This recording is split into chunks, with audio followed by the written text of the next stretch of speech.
السلام عليكم ورحمة الله وبركاته.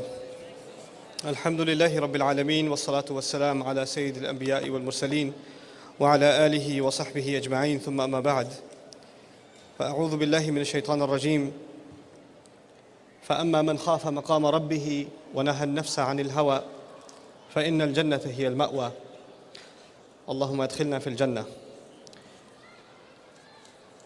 I want to talk about the fear of Allah Azza wa Jal in this 30-minute or less session that we have together. But before I do, I want to share with you some obstacles that you and I face in dealing with this subject in a healthy way. First and foremost, there are different kinds of people in the audience and obviously within the Muslim community also. There are people at different levels in their relationship with Allah. There are youth that are maybe here at this conference, my guess is most of them aren't here, that aren't even remotely religiously affiliated. That, as they were coming up, even if they were coming up in a Muslim household, the religion wasn't emphasized that much, and they don't see the need, not even for the Jumu'ah prayer, even on the Fridays that they're off of school. They don't see the need to go. And their parents, as these kids are becoming teenagers and growing a little older, they're starting to feel the need to bring religion into the lives of these children because they realize the impact it's having on their character now than they ever did before. So it's a state of emergency in certain families. That's one kind of person. But another kind of, or category of Muslims, especially younger Muslims, are Muslims that had some sort of an awakening. And you started turning towards the religion, and one of the things that brought you here to this conference is perhaps maybe a lot of you even came without your family. You came on your own, you came with a bunch of friends because you wanted to feel connected to a larger Muslim community. You wanted to be part of, or meet with scholars and speakers and feel rejuvenated. It's a way of refreshing your iman, and I really appreciate that about conferences. At the end of I've been coming to conferences since I can remember, my entire adult life. And people complain sometimes, well, in conferences you only get a 20-minute speech or a 30-minute speech, and there's too many programs going on. You don't even learn anything because the topics are all over the place. And I've always believed that's not the point. It's the halal party of the year. That is what a conference is. So if you're coming here with friends and you attend, okay, you heard a little bit of good advice. You didn't come here to learn. Please don't be offended. Other people, shuyukh, have a lot of great wisdom and knowledge to offer. But really, guys, you're sitting here, half the time you're on your phone. So you're not here to learn. Let's be honest with ourselves. We're here to get a little bit of good advice, inshallah ta'ala. Get a good vibe and feel good about being Muslims that have come together for something good. And inshallah ta'ala, leave with a positive spirit to do something more with our lives after we leave. And that in and of itself is a worthy goal. It's a worthy goal. I don't think that the only goal for Muslims is to learn. I don't think that. I do think coming together and feeling inspired. I bring my kids every year because I want them to see all kinds of weird Muslims walking around. And they said, that one's Muslim too. And I say, yep, that one too. I want them to feel that. But as we grow in our religion, one of the things that starts happening is we start talking about the problem of the Muslims, the problem of the masjid, the problem of the world, the problem of politics, the problem of, da'wah in America, the problem of some brothers and sisters on my college campus who don't do this and don't do that. And brother, I was talking to this one Muslim who doesn't pray. How do I convince him, etc., etc. Problems, problems, problems, and they're usually somebody else's problems, and you're trying to figure out the solution to everybody else's problems. In other words, the more religiously awakened you get, after a while, your concerns shift from predominantly being concerns about yourself to concerns about others. You just worry about others, as though you have already been resolved.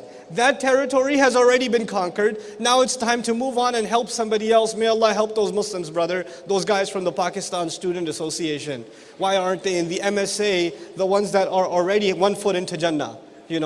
Why aren't they there? Why aren't they at the neighbor net? Why aren't they at this program or that? Or why aren't they showing at the conferences? What can we do for them? Well, first and foremost, we have to do something for us. And that's what this conversation of fear is about. I'm trying to address all of these different kinds of audiences, and there are even more categories. But let me tell you something. The more you're out there in activism and doing things, there's a very natural tendency to forget about yourself. You start getting concerned with the organization that you're serving, with the program that you're putting together, with whatever activity, and you start losing yourself in the process. At the same time, there's another problem. And this problem is across humanity, and Muslims are no exception. You know, there's a certain perception you have of me, whatever that's based on. But it's not the same perception that my wife or my children have of me, or what my parents have of me. It's not the same perception. They know a side of me you will never know. And I know a side of you that's just partial. We meet each other in public, we say salams to one another. Even if we speak to each other for a little bit, I don't really know you and you don't really know me. But you know what happens when we present ourselves in public and we're out there all the time meeting with people, interacting with society, and we're not by ourselves much? You know what happens? We forget that there is such a thing as also talking to yourself. There is such a thing as being reconnected with yourself. You know, we present a certain version of ourselves to the outside world. There's a certain kind of language you're not going to use at an interview. There's going to be a certain kind of tone you're going to take when you're talking to your employer or the imam of the masjid, or when you have a question with a scholar or something. There's going to be a side of you that you're going to present. And when you're among your friends, or you're at home by yourself, or you're among people that just completely know you, there's a different side of you that comes out. There's a different side of you. But you know what happens for some people? They put that face out for so long, they even forget who they really are. You become so used to presenting your this version of yourself to the outside world, you don't even know what it means to look in the mirror anymore. You see someone who's not really there. We're not able to be honest with ourselves. I mean, really, how many of us have done the actual exercise of I know it sounds a little psychotic, but it's healthy. I actually happen to think it's therapeutic. To talk to yourself and to be able to say to yourself, here are my shortcomings. Here is what is wrong with me. I tend to have an anger problem. I rush into things. I start things and I don't finish them. I don't give enough attention to one thing. I'm involved in too many things. I have short attention span. I am rude because when somebody's talking to me, I just start talking to somebody else. Or I can't seem to put my phone down. Or I have this addiction online that I can't get rid of. Or I have these friends, when they do the wrong thing, I don't say anything. I become a coward. I don't say anything. I don't even give them sincere advice. Or I have these late night hangouts and I keep missing Fajr. When is the last time we actually sat down and said, here is what I would like to change about my life? We're so worried about the world's problems, like we don't have any. And when you forget that you don't have problems, then the only fears you have is for others. You no longer have fears for yourself. What is a surprise then? Then when the dua is being made, when the Quran is being recited, you and I are having a hard time finding a tear to come out of the eye. Because the genuine fear is no longer there. That thought is not recurring in our minds. Hope is very powerful, but fear balances it. They have to go hand in hand. You can't have one or the other. And so this last session, I want to try to balance the equation. It's not a counter to hope. It's the balancing of that conversation. And it's a necessary part of that conversation. Our religion is not fire and brimstone, though it mentions fire and brimstone. And it does that in a very balanced way. The other problem we suffer, before we can have a healthy conversation about fear, the additional problem we suffer. One is we just keep presenting this, artificial version of ourselves. Thanks. The other problem is overstimulation. You guys, so many of you are addicted to movies, and on top of that, horror movies, and people, they celebrate things that we're supposed to be afraid of. Just this morning when we got to the hotel, I was going to put some PBS on for my kids because they like watching some of the shows, and I was going to put like a cartoon on, and you know how on the hotel TVs they have the movie trailers? So they had, Hellraiser or something? Hellrider? I can't tell. Ghost Rider. Dude's face is on fire. He's riding a motorbike, and he's supposed to be a character that you love. Like, this guy is awesome. His face is on fire. Hell is a joke. Your face on fire is entertainment? Do you understand how diluted that is? And by the way, I can't think of, outside a 2-year-old. My 2-year-old just saw a glance at that and he got scared. But nobody else got scared, which is disturbing. It's disturbing that nobody else got scared because now these unusual, weird things have become normal for us. Stuff blowing up, people on fire, you guys are playing video games where the headshot is the best shot to take. You know, I got like 5 headshots in a row, bro, slow motion. Play that in slow motion. Oh snap, that's good. You know, should I turn the blood off or on? No, turn it on, bro, turn it on. Turn the blood on, you know. You're not disturbed by that. And then some of you are addicted to these like really disturbing, gory horror flicks. And the more bloody and, you know, disgusting they are, the more you want to watch them. And on top of that, you're a vegetarian. I don't understand the reconciliation. But regardless, it is overstimulated us. And so when the Quran presents a picture of fire, presents a picture of torture and punishment, it's like, you know, I mean, yeah, it's bad. Can't be that bad. We're just overstimulated. There's nothing that affects us anymore. These words don't have an impact on us. And that's a very deep spiritual problem. It's a very deep spiritual problem. Just like, you know, if you have a bad diet, you have some very serious physical issues. You have a drain in energy when you're not eating healthy food. You start being tired over very little work. And slowly your body starts deteriorating and you're prone to some very serious diseases. Spiritual stagnation is just like that. If you're not taking in a healthy spiritual diet and you're not resisting junk food, junk intake, you know, spiritual poison, if you're not avoiding that, then you're going to have these consequences. And one of its biggest consequences is, at least the one that I see, you know, and I struggle with it myself and I see it in the youth especially, there's no more fear. There's no fear. And actually, even if the religion talks about fear, the first thing we do is complain about it. Like, why is the Quran... This girl came up to me and told me, why does the Quran talk about hell? And this girl, actually this happened, of all places in Boston it happened. She came up to me and she said, you know, I used to be a Muslim and I left. And I said, okay, let's talk after the program. And she told me, I left Islam because I was reading Surah Al-Rahman. And I was like, okay, well that's cool. Surah Al-Rahman, the extremely merciful, the unimaginably merciful. She goes, yeah, if God describes himself as so unimaginably merciful, why is it that in the middle of this surah, people are being dragged into hell by their heads being grabbed? Why are they being burned? Why is there boiling water being poured onto them? يَطُوفُ بَيْنَهَا وَبَيْنَ حَمِيمٍ آنٍ يَطُوفُونَ بَيْنَهَا وَبَيْنَ حَمِيمٍ آنٍ. They're going to be going back and forth between boiling water and torture. What kind of mercy is this? I don't understand. Oh, I'm sorry, I'll place a different order for another surah for you. You know? Because you're not comfortable with the idea.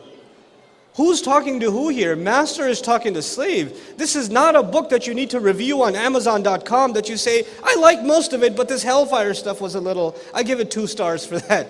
Because you're in a position to judge what is good and what isn't good. You know? And you don't like to feel scared. You know, and she said, I just couldn't believe that God would create a hell. So I don't like fear. I don't like it to the point where if a religion makes me feel it even a little bit, then that religion makes me uncomfortable. Wow, that's your state. That's the position you're in. And by the way, speaking of this surah, before I move on, you should know something about this surah. This incredibly graphic description of hell that is supposed to scare you, and right at the end of it, يقول سبحانه وتعالى وَلِمَنْ خَافَ مَقَامَ رَبِّهِ جَنَّتَانِ. Whoever got afraid of standing in front of his master gets 2 gardens. In other words, I scared you to qualify you for Jannah. The entire point of scaring you was so you can go to Jannah. Even Allah scaring us is a mercy. Even that is a mercy. But this idea of I don't want to talk about hellfire. I don't want to talk about Judgment Day. Let's talk about mercy. Allah doesn't let us do one side. He doesn't. Study Quran on your own. Study it. You'll never find a surah that just presents one side of the picture. Allah always balances the equation. And we're naturally supposed to be people that fear Allah Azza wa Jalla and do an accounting of ourselves. There are many words in the Quran that describe fear. This is one of the things in the Arabic language, when something is important, then they gave it many names. When a concept, an item, an object like the sword or the horse, when something was important to Arab tradition, they would give it many names. Fear and emotions, by the way, are a very big part of Arabic literature. So the words in the Arabic language for fear are many. And interestingly enough, the Quran uses over a dozen different words just for fear. Just for fear. Khawf, for example, the most common word, La khawfun alayhim, finish the ayah for me because I'm not Egyptian. La khawfun alayhim, wa la hum yahzanun. Khawf. Khawf actually means to see the dangers that are coming and be afraid of what's coming. You know, like a hurricane warning and you're packing your bags and getting out of town? That's khawf. You know, the Arab says, خُذِ الْأَمْرَ بِقَوَابِلِهِ. Take hold of the matter by taking notice of the signs. See the change in the winds and know that trouble's on its way. This is khawf. Allah says, فَأَمَّا مَنْ خَافَ مَقَامَ رَبِّهِ جَنَّةً. Whoever was afraid of standing in front of their master, in other words, they could tell this is coming. They weren't delusional to the fact that it's not coming. This idea, you will not have fear until you realize there's a state of emergency, there's trouble coming. And that's the other huge problem, especially the youth have. I got time, bro. I got time to kill. That's why I got Angry Bird and I got like Temple Run on my phone so I could just, because I got time, I got just sitting around. You know, you don't have time. Who told you you have time? Where did that come from? Allah gave you this incredible thing called the intellect so you can fry it playing video games? That's why He gave it to you? So you can watch one episode after the other? This is why you were given, you know, what's the difference between you and people who have no purpose in their life? You know, Allah complains about them and says, أَفَحَسِبْتُمْ أَنَّمَا خَلَقْنَاكُمْ عَبَثًا. Did you assume that we've created you without a purpose? Pointless life? That you just got time to kill? You don't have time. And on top of that, the Muslims, subhanAllah. That in and of itself is an indication there's no fear. Entertainment, I don't think is wrong. I personally don't think it's wrong. It's okay. Entertain yourself, but know some limits, guys. Put some limits on it. It's like once you start, you can't stop. You know, and that's an indication that you're not afraid of its consequences. There's khawf. There's al-khashya.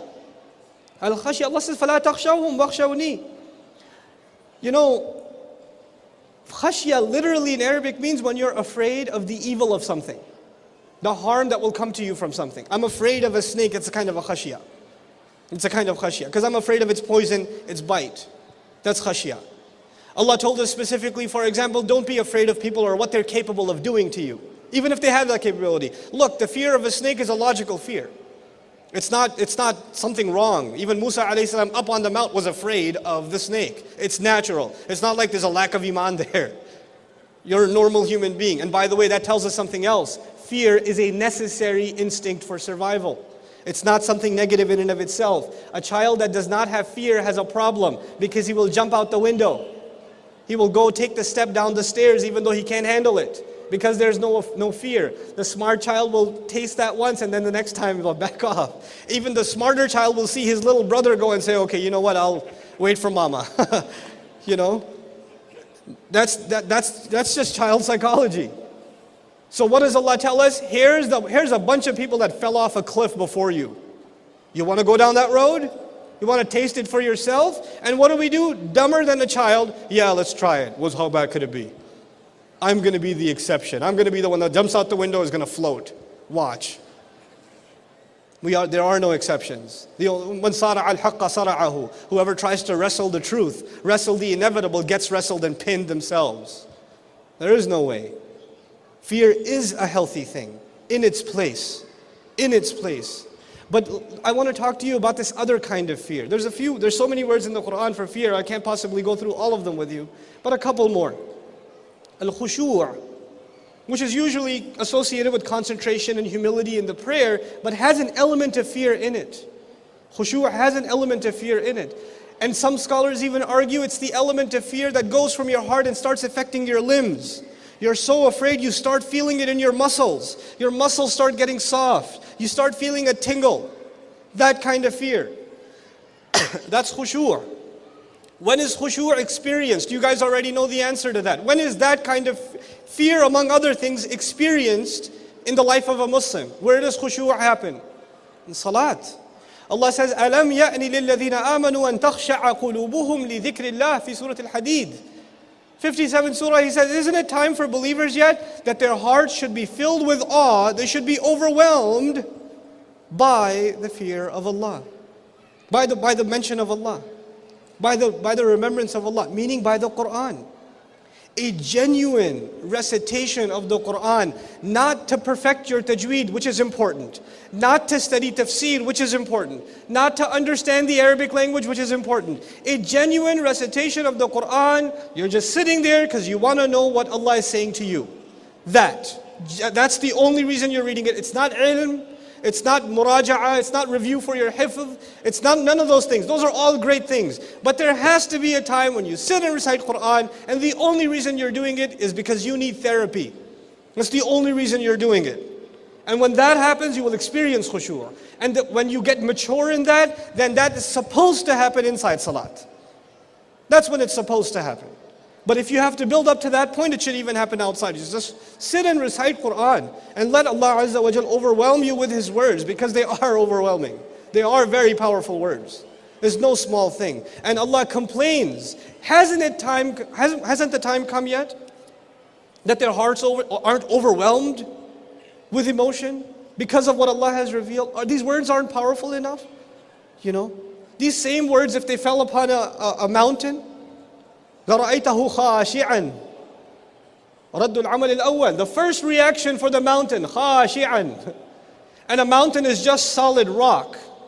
It's just rock. And yet that rock experiences internal change because of the word of Allah.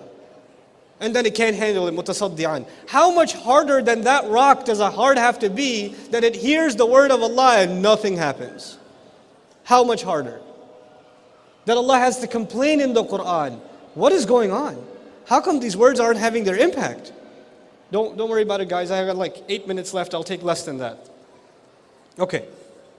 Now I want to talk to you about just a couple more fears.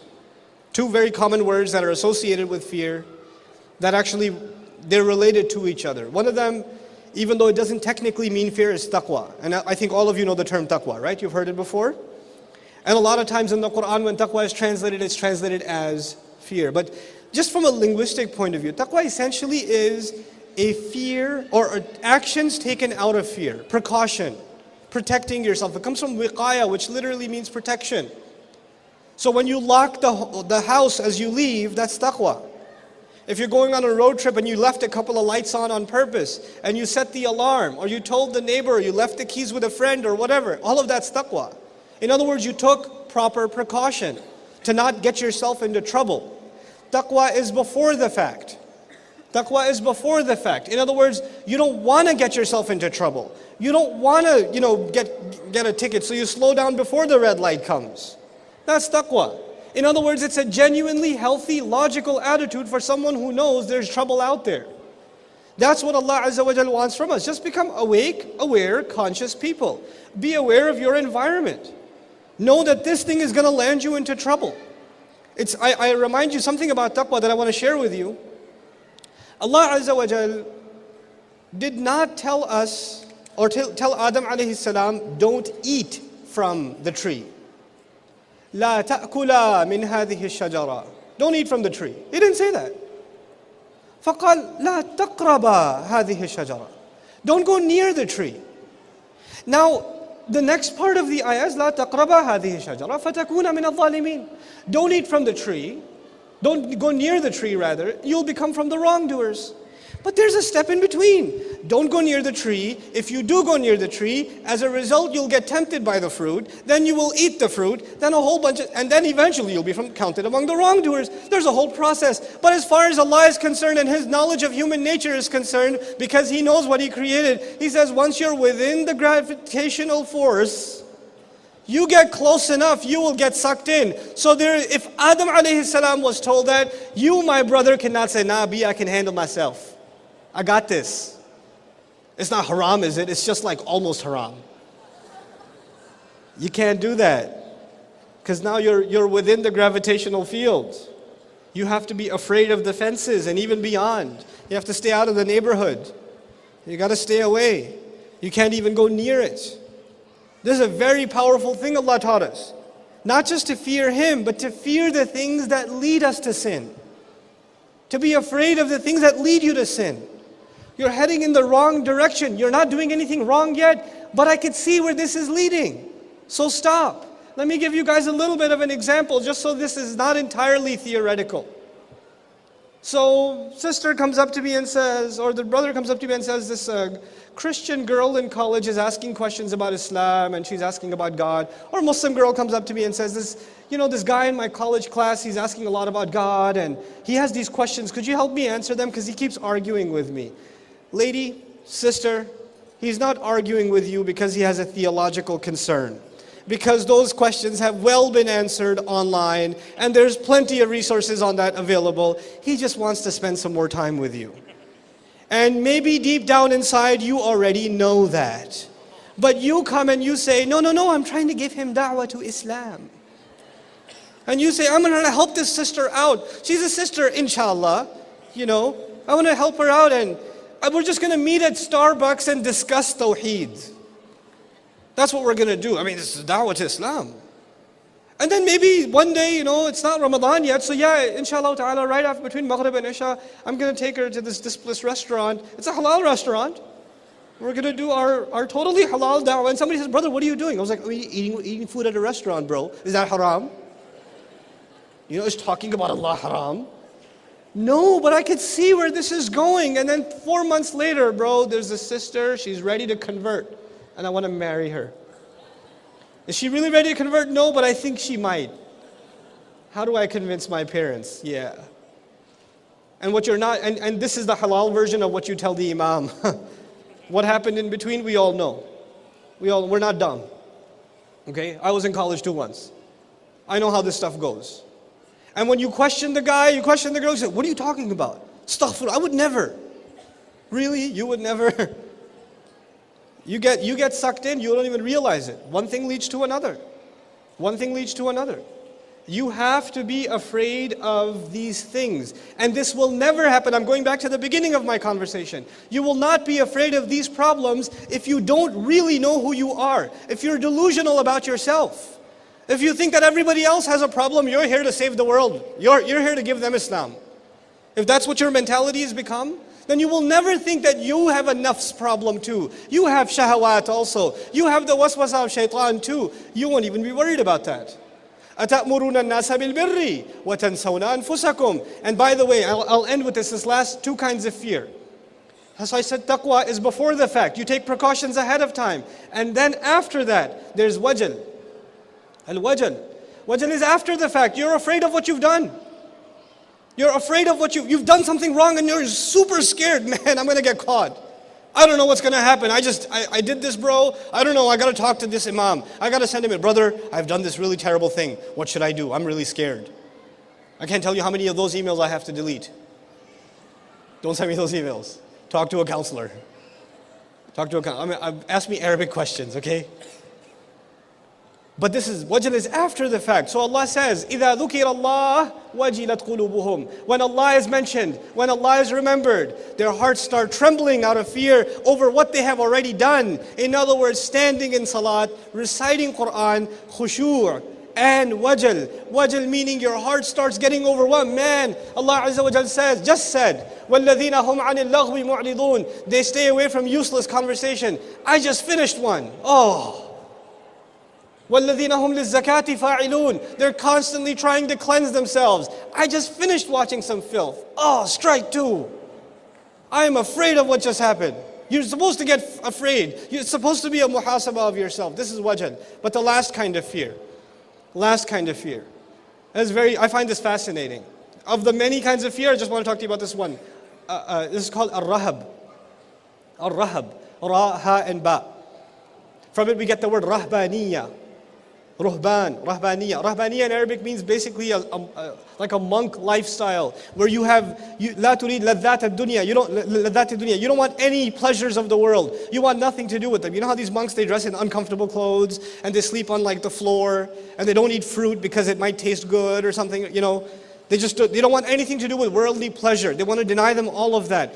But from that derivation, you get one of the words for fear. And that word for fear particularly is used for the Israelites. In one case, for example, وَإِيَّايَ فَارْهَبُونَ. Be afraid only and only of me. Rahab is used. The question arises, why? Some of our ulama commented on the word Rahab here. They said the problem of Bani Israel began with self-righteousness. They were self-righteous. They assumed they got it all figured out. Everybody else has the problem. As a result of their self-righteousness, they stopped fearing Allah. And when they stopped fearing Allah, even their motivation for Jannah was gone. When the fear of hell goes, next thing to go is what?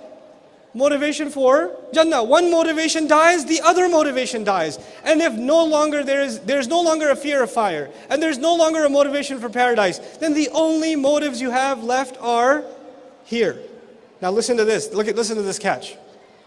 Ar-Rahab, I told you Rahbaniyah, otherworldliness. Yeah, otherworldliness.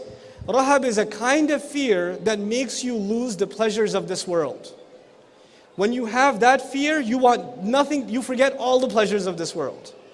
They were so immersed in worldly pleasure and they were so engrossed in it, the kind of fear Allah wants from them is the one that negates their addictions. The one that removes them. So He says, فَإِيَّايَ فَارْهَبُونَ. This is the state you've reached. It's one of the most terrifying states of fear in the Arabic language. You're so afraid that nothing good comes in your head. You're completely overwhelmed in your fear. Allah used that word specifically for a people that were so deeply engrossed in this world because their motivations for the akhirah were gone. Their motivations were gone. My final comment, I know it's salat time. My final comment about this issue, one of the ways to reconcile hope and fear, is in the life of a Muslim, maybe your first entrance into Islam was something that scared you. Maybe it was a fear. For me personally, it was. One of the things that brought me back to the deen was fear. It really was. Maybe the primary thing that brought me back was fear. But that is you know how you ever heard of the Scared Straight program? Right? It's a healthy thing. That's not the only relationship I have with Allah. That's not the only relationship you're going to have with Allah. But it might be a healthy start. And then eventually that fear will turn into a balance of fear and hope and eventually grow into love. It'll evolve and this emotion will have, this relationship will develop multiple dimensions. But that takes time. So don't be afraid to be afraid. Be fearful of Allah. May Allah Azza wa Jal allow that fear to enter into our hearts, a healthy fear of Allah. And may Allah Azza wa Jal give us that balanced fear that we should have of Him and of the hudud that He has set of us. May Allah make us afraid of disappointing Him. May Allah Azza wa Jal make us afraid of doing less than we are supposed to do. And may Allah Azza wa Jal really put a genuine fear of Him in our most personal moments, when we are away from everybody else, so that we can truly experience the presence of Allah Azza wa Jal in our lives. Barakallahu li wa lakum, wassalamu alaikum wa rahmatullahi wa barakatuh.